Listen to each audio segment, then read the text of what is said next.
क्या आपने कभी सोचा है कि कुछ जगहें सामान्य लगती हैं, लेकिन उनमें रहस्य छिपे होते हैं। यह ड्रामा सीरीज रोशनी की दुकान है, जो जियांग काओ के कॉमिक पर आधारित है। इसकी कहानी न केवल जीवन और मृत्यु से जुड़ी है, बल्कि इसमें अजीबोगरीब कहानियां भी हैं। आज हम रोशनी की दुकान के पहले एपिसोड अजनबी में प्रवेश करेंगे। जियांग मिंग रोज अप्रैल 2 स्टेशन पर उतरता है।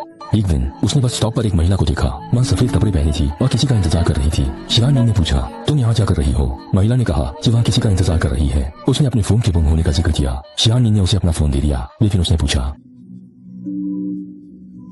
ओह, तो आखिरकार मैंने इसे किसके हवाले किया था? जियांग मिंग उसे नहीं जानता था। यह सुनकर महिला निराश हो गई। उस रात भारी बारिश हो रही थी। जियांग मिंग हमेशा की तरह बस से उतरा। बस स्टॉप लगभग खाली था। केवल वही सफेद कपड़े वाली महिला बेंच पर बैठी थी। उसके बाल भीग चुके थे। पानी की बूंदें उसके गालों से गिर रही थीं। वह ठंडी और अकेली लग रही थी।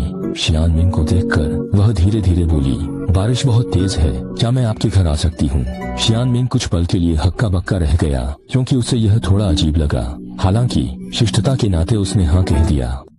जब वे घर पहुँचे तो जियांग मिंग ने उसे एक तौलिया दिया ताकि वह अपने बाल पोंछ सके। जैसे ही उसने तौलिया लिया, जियांग मिंग की नजर उसके हाथों पर पड़ी। उसके नाखून उंगलियों के सिरों पर नहीं, बल्कि हथेलियों पर उग रहे थे। यह देखकर जियांग मिंग चिंतित हो गया, लेकिन उसने कुछ नहीं कहा और अपनी नजरें हटा लीं। कमरे का माहौल और भी भारी हो गया।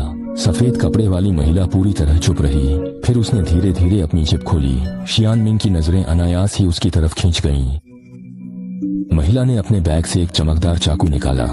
उसका ब्लेड मंद रोशनी में चमक रहा था। इस क्षण जियांग मिंग का दिल गले में आ गया। उसकी सांसें तेज हो गईं। कमरे में बारिश की आवाज और तेज हो गई, जैसे किसी खतरे का संकेत दे रही हो। इसी समय अस्पताल में भी अजीब घटनाएं होने लगीं। इससे माहौल और रहस्यमय और डरावना हो गया। नर्सिंग प्रमुख ने गहन चिकित्सा कक्ष में एक धुंधली छाया देखी। उसे लगा यह मच्छरदानी है,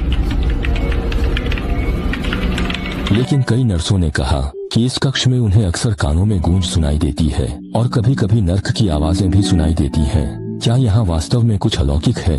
एक रहस्यमयी सफेद कपड़े वाली महिला, एक बुद्धिमान और प्यारी शियांजू, और वह दयालु छोटी नर्स, उनकी किस्मतें कैसे एक दूसरे से जुड़ेंगी?